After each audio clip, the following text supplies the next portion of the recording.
Alrighty, hello folks, and welcome to the inaugural episode of Rules for Regulars. In this one, I'm going to be going into some of the big new things that we've got with Theros Beyond Death, and talking about some cool rules and interactions that we're going to have pop up. So, basically, the goal of this series is to build on top of all of these resources that you already have available to you as a competitive or just for fun Magic player. So if you're already listening to limited resources, Magic the Gathering for advanced players, arena deck lists, all of these things that already exist out there and building your repertoire as a player, then my goal is to come in here and just show you some cool rules interactions that you might not have expected that are just going to build the tools that are available to you in games. We're going to be talking about things that realistically probably come up in 1% of games, maybe even less. But I'm going to try to avoid the super corner casey just for the sake of being corner casey things and focus on the ones that actually might come up that you might be able to apply at your next Grand Prix or even just at FNM. With that said, I do really like rules, and it's possible that every now and then there will be a silly one that sneaks in there. If there's anything that you really want to see, any important questions that you have, don't hesitate, drop a comment down below, hit me up on Twitter, you'll find me at strat_Sam. With all of that said, let's just go ahead and dive into the first thing so that you can kind of see what I'm going for in this series. So the first thing that I want to talk about is with the new card Eidolon of Obstruction. Eidolon of Obstruction makes it so that loyalty abilities of planeswalkers your opponents control cost 1 more to activate. One of the things that can get around this is if you're able to have loyalty abilities that aren't on planeswalkers. Now, loyalty abilities are only on planeswalkers, right? That's the point. However, we've got this card in Standard called Sarkhan the Masterless, and Sarkhan's +1 makes it so that all of your planeswalkers become creatures. You'll notice that it doesn't say in addition to its other types, and so what this means is it's going to overwrite their current type line. So Teferi Time Raveler is going to be Teferi Time Raveler, Legendary Creature, Dragon. And so this is a cool way for you to turn those planeswalkers into creatures, make it so that they're no longer planeswalkers, and dodge attacks from Eidolon of Obstruction. How likely is this to come up? Not particularly. I think Fires of Invention decks have kind of found their foothold with Cavaliers and don't really want to be going down the Sarkhan the Masterless route. But if this is something you want to consider as tech that's available to you to make it so that you're able to activate multiple planeswalkers under the threat of an Eidolon, and you didn't know how this rules interaction worked, now it's something you have available to you. That's the kind of thing that I'm going to be trying to show you throughout these. A lot of it's going to be focused on limited because that's where you're playing a bunch of the dumb, silly cards because you don't really have a choice. But this is the kind of thing we're going to talk about in this series. So hopefully you like it, and hopefully I'll see you for the rest of this episode and other ones in the future. Oh, and if you want more about this particular thing, just typesetting effects, you'll find it in the Comprehensive Rules, that's what CR is, at 205.1a. And that's just saying any effect that sets a type, it's going to overwrite the other types unless it says otherwise. Now we're going to talk about some broad swaths of interactions. In this case, I want to talk about devotion, and in particular, how the gods work. They were really complicated with last Theros, and then we had this cool rules update, the Blood Moon update, that happened with Ixalan, and now they're still really complicated. So let's just dive into what this looks like. So imagine that you've got 4 white pips in play, one of which is Ajani's Welcome. So Ajani's Welcome, it's a 1-mana enchantment that says whenever a creature enters the battlefield under your control, you gain 1 life. Your opponent controls Thalia Heretic Cathar. The important part here is that Thalia says creatures your opponent's control enter the battlefield tapped. So you cast Heliod, you've got 4 pips that are already on the battlefield. Heliod's going to be your 5th. Does Heliod enter tapped or untapped, and do you gain a life or not? So the intuitive thing is that either he enters tapped and you gain a life, or he enters untapped and you don't gain a life. However, these are actually going to check at 2 different points. Thalia Heretic Cathar has a replacement effect that modifies how Heliod enters the battlefield. What that means is it needs to look to see if it's going to apply while Heliod is still a spell on this tack. So with Heliod on this tack, the game's going to look forward and it's going to say, what's Heliod going to look like on the battlefield, looking at all of the things that are currently going to apply to him and any continuous effects that he has. And it's going to see that Heliod has this continuous effect that makes it not a creature as long as your devotion to white is less than 5. And it's going to look at the game state and it's going to say your devotion to white is only 4, therefore Heliod won't be a creature, therefore he is going to enter untapped. However, when he actually comes in, he's going to see himself as that 5th pip, and so he's going to enter as a creature, which means that you are going to trigger your Ajani's Welcome. So this is one of those wacky things. Who'd have thought it'd work that way? And that's just how replacement effects versus triggers work right now, because one of them is looking forward while the spell is still on the stack, and then the other one is just looking as it exists on the battlefield. The relevant things here are going to be 611, 614, and those are just talking about how Heliod's entering. If you haven't read through the Blood Moon update and you want to know how those things work, I really recommend it. It's going to have a lot of important things for you to know with things like Cavern of Souls and Blood Moon in Modern, if it's not something you've already come up. If you have questions about those, don't hesitate to let me know. I'd be happy to talk more about it in a future video. Next up, I want to talk about auras.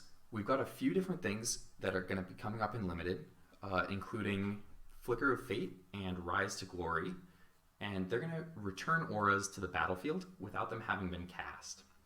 So auras are really interesting because they have this line of text.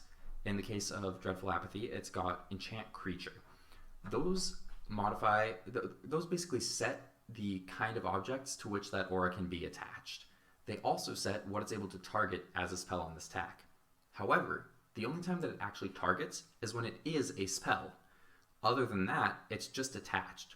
So if you're just bringing it back without ever casting it, then it never needs to target. This means that if your opponent controls something that has hexproof, for example, and you're bringing back Dreadful Apathy, or you're flickering it from one of their creatures with Flicker of Fate, you're going to be able to attach it to that thing with hexproof, even though it has hexproof, because you never have to target. The other relevant thing here, though, is that if there's going to be a zone change that's going to happen, but there's no legal object for it to be attached to. So in the case of Dreadful Apathy, if I were going to return Dreadful Apathy from my graveyard to the battlefield, but there weren't any creatures on the battlefield for it to be attached to, then it's not going to make that zone change. The big place that I think this could potentially come up in Limited is if you're going to be returning one of the aspects, which have an Enter the Battlefield trigger as an aura, and your opponent kills the thing that you're going to enchant in response. That way, a bunch of them say enchant creature you control, and so if you only have one creature and you're casting something that's going to bring it back and they kill your creature, then that aura isn't going to be able to complete the zone change, and so it's just going to stay in the graveyard. You're not going to get that Enters the Battlefield trigger. The relevant rules here are in 303.4, and particularly going to be looking at subsections F and G for how you don't have to target, but if there is nothing legal for it to be attached to, it won't actually complete the zone change. Next up, this is a rules presentation, so obviously we're going to have something about layers, but I think this one's a little bit cooler and more interesting than some things you might have seen before. The first card that we need to know about is Ichthyomorphosis. It's going to enchant a creature, make it lose all abilities, and become a blue fish with base power and toughness 0/1. Next card that we need to know, Dalakos, Crafter of Wonders. Important part here is that he has a static ability that says, equipped creatures you control have flying and haste. And the final card that I'm going to reference is going to be Shadow Spear, which says equipped creature gets +1/+1 and has trample and lifelink. So, I control Dalakos, and then I cast a vanilla 4/4. My opponent says that 4/4 is really scary, it's too big, I'd like to have it be a 0/1 fish, please. So they turn it into a 0/1 fish, and then I equip it with Shadow Spear. So we already know that things that set power and toughness happen first in the power and toughness sublayers, and that then you modify it afterwards. This is very intuitive, it makes a lot of sense. Technically it's in layers, nobody would ever guess it, but so you set it to 0/1, give it +1/+1, so now it's a 1/2. But what abilities does it have? So this is going to be something where most people know. If you say, oh, you've got a bunch of stuff with gaining abilities and losing abilities, they're going to know that we're using what's called timestamps. In this particular case, there's not anything called a dependency. We might get more into that later. It's a little bit too complex for what I want to be doing in this episode right now. So we're going to just look at timestamps for this. The intuitive thing would be, well, we just equipped it. That means that it's getting all of these abilities, Trample and Lifelink from Shadow Spear, and then the stuff from Dalakos, it's getting it right now, so they have the more recent timestamp. But actually, the way that timestamps are going to work in the case of Dalakos is because you already controlled Dalakos, Dalakos' timestamp is before the Ichthyomorphosis. Even though the ability didn't apply to my 4/4 yet, the source of that was already on the battlefield, and there's nothing to reset its timestamp. So Dalakos is going to be the first thing that we apply. So it's going to give it flying and haste.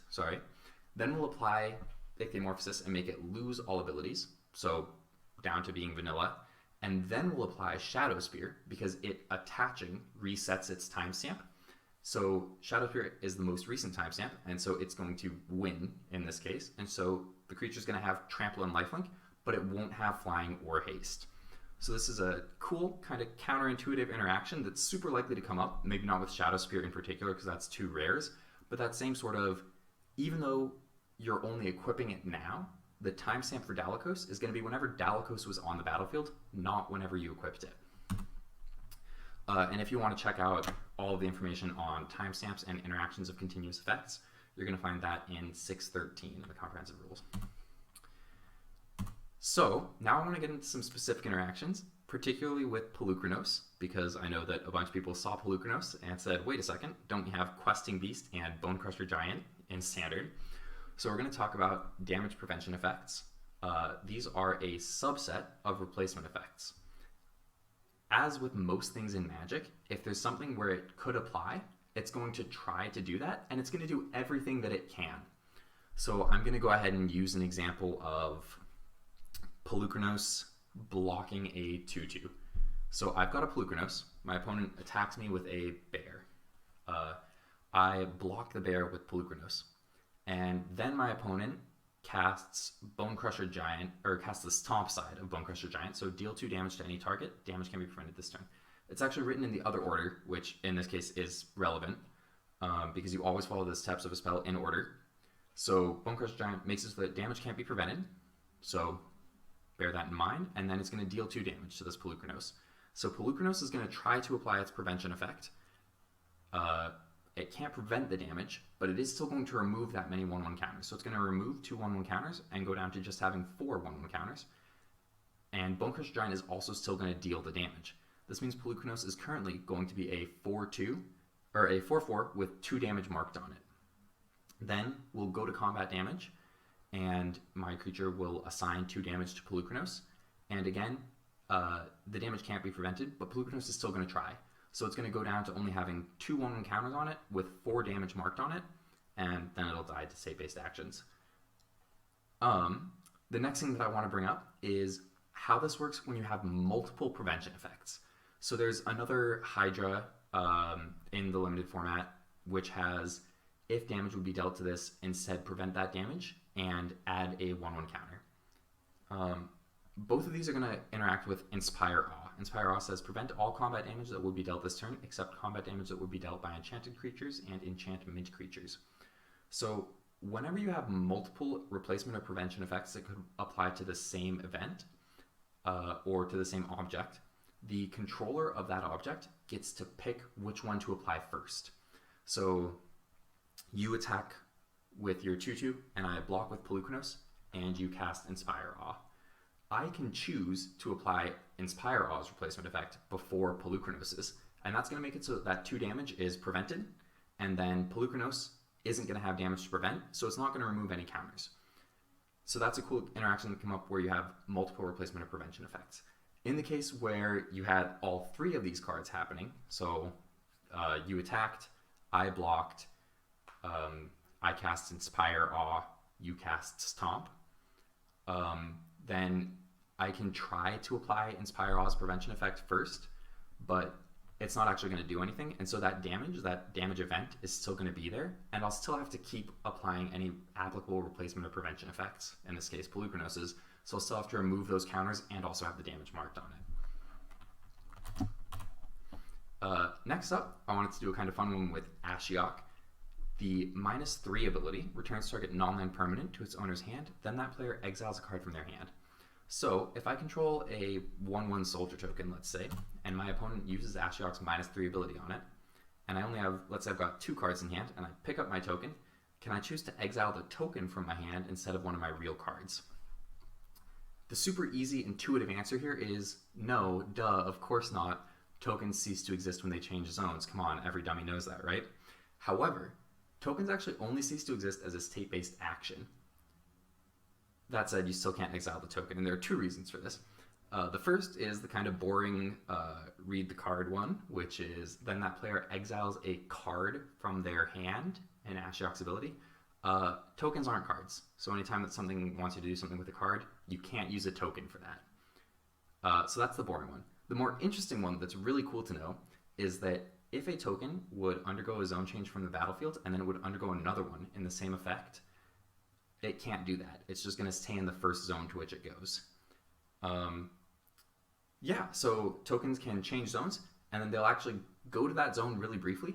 They'll cease to exist the next time that we check state-based actions, but they do actually go to that zone. That said, in this particular case, you can't actually do anything with it. And the comprehensive rules reference for the you can't have the token change zones again is going to be in 111.8.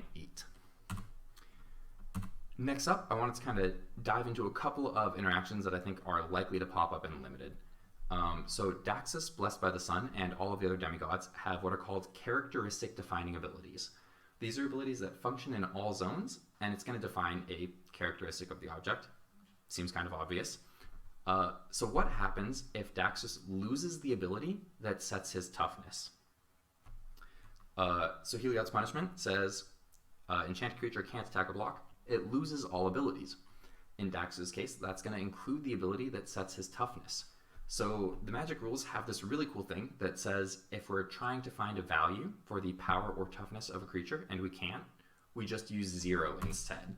You're going to find that in the comprehensive rules at 208.5.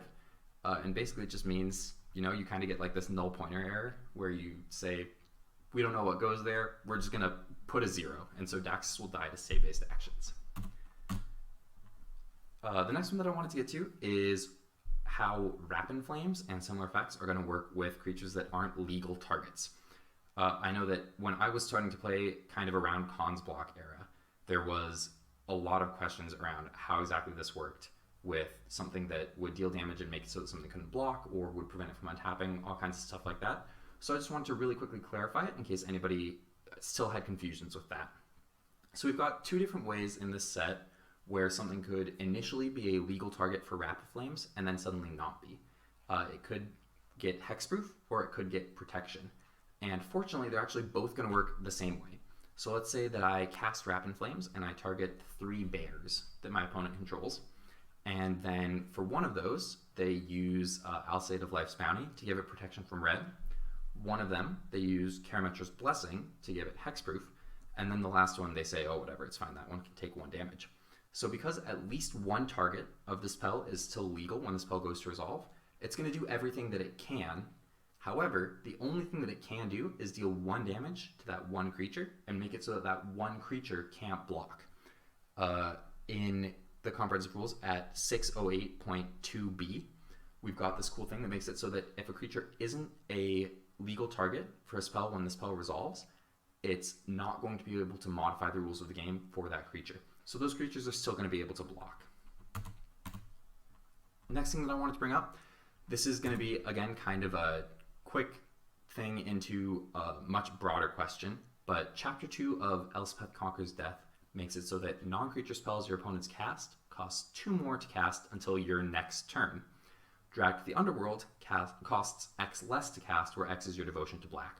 So we've got 2 competing effects here, and the question is kind of which one wins. So let's imagine that I've got Devotion to Black 4. My opponents just had Chapter 2 of Elspeth Conquers Death go off. How much does it cost for me to drag to the Underworld? And the answer is, in casting spells, when we get to the point where we figure out costs, we're going to start with whatever the mana cost or alternate cost that you're using for a spell is. Then we're going to apply any additional costs. In this case, it's going to be the +2 from Elspeth Conquers Death. And then any cost reducers, in this case the X less, so here -4. And so that's going to make it so that Drag to the Underworld would cost 4 black from Elspeth's, but then -4, so it's just going to cost black. If you play Eternal formats, you'll notice that I kind of skipped a step there, and that between us actually figuring out the cost and us doing cost reducers, there's this one tiny little step that we have where we apply any cost setting effects, and that only exists for 1 card in all of Magic the Gathering, and that is Trinisphere. And basically just Trinisphere always wins, unless it's Convoke or Delve, but, you know, other than that, Trinisphere always wins. So, here we are with another kind of likely to come up at least once in Limited. I expect a lot of people already know this, but it doesn't hurt to go over it again. Enemy of Enlightenment is a 5/5 that gets -1/-1 for each card in your opponent's hands. And at the beginning of your upkeep, each player discards a card. We don't care about that part. So, I control an Enemy of Enlightenment, and my opponent has 3 cards in their hand, and then they cast Thirst for Meaning. So, Thirst for Meaning is on the stack. They're down to 2 cards in hand. They draw 3 for Thirst for Meaning. That puts them up to 5 cards in hand, and then they discard their enchantment card. They're back down to 4. But there was a moment there where they had 5 cards in hand. Is my Enemy of Enlightenment going to die? And the answer, it's going to kind of come back to something that we talked about earlier with the token and Ashiok, which is that state-based actions aren't checked while we're still resolving a spell or ability. We only check state-based actions when a player would get priority or when a triggered ability would go on the stack. So even though there was a brief moment where my opponent had 5 cards in hand, it wasn't a moment where we were checking state-based actions. When we do check state-based actions, we're going to see that they only have 4 cards in hand, and my Enemy of Enlightenment is going to survive. And you'll find state-based actions in the Comprehensive Rules at 704. Next, I wanted to do a few quick specific card notes. Some of them are cool rules-wise, some of them are just, I thought it was cool and wanted to point it out. First off, I get this question at a lot of Grand Prix with effects like Heliod Suncrowned. Whenever you gain life, put a +1/+1 counter on target creature or enchantment you control. If you attack with 3 creatures with lifelink, you're probably already familiar with the fact that all combat damage is dealt simultaneously. However, separate instances of lifelink are going to trigger that ability separately. So you've got 3 lifelink creatures, it's going to count as gaining life 3 times. The reason for that is actually just in the rules for lifelink. So if you check 702.15e in the Comprehensive Rules, there's basically just a thing that says, hey, this counts as multiple instances. The next one that I wanted to talk about was Haktos the Unscarred. In particular here, I know a lot of people saw Haktos and said, oh, whoa, what if I get Haktos into my graveyard and then I activate Lazav to copy Haktos, and it'll be a copy of Haktos, except I never had to choose something for it to not have protection from. And Eli Schifrin has confirmed on Twitter that that's not how this works. We're going to delve really quickly into why. So those 2 abilities, the as Haktos enters the battlefield, choose a value, and Haktos has protection from each converted mana cost other than the chosen number. Those are what we call linked abilities. In this case, it's a replacement effect and a static ability that are linked to one another because the static ability needs to refer to a value that was chosen by the replacement effect. However, if you're copying it without ever applying that replacement effect, there's no value for the static ability to reference, and so it's not going to apply at all. So if you make your Lazav a copy of Haktos, then it has to attack each combat, but doesn't have protection. It's really boring and sad, I know. If you want to double check me, please by all means do. You'll find the really important thing for that at 706.7a, and that's going to be the thing saying that if you didn't copy the first part of the linked ability, you don't get the second. And if you want to double check and make sure that this is actually a linked ability, you'll find that at 607.2. The next thing that I want to talk about is Bronzehide Lion. I've got a couple of quick things I want to touch on. The first is it's got this cool dies trigger, where when it dies, return it to the battlefield. It's an aura enchantment with enchant creature you control, and it also has that ability and loses other abilities. So there are 2 things. First off, you'll notice that, again, we're just returning it as an aura. At no point do we need to target. We just attach it to any legal thing that we can choose. If there's not a legal thing for us to choose, say because we control no creatures, then we won't be able to bring it back at all. Now, the thing that's super weird about this is it doesn't have text that you might be used to seeing on effects like this, where it would say, return it to the battlefield under its owner's control. The reason this is odd is because since it is a dies trigger, it's going to use last known information of Bronzehide Lion as it existed on the battlefield to figure out who controls that trigger. And then the person who controls that trigger is going to be the person that follows the directions in it.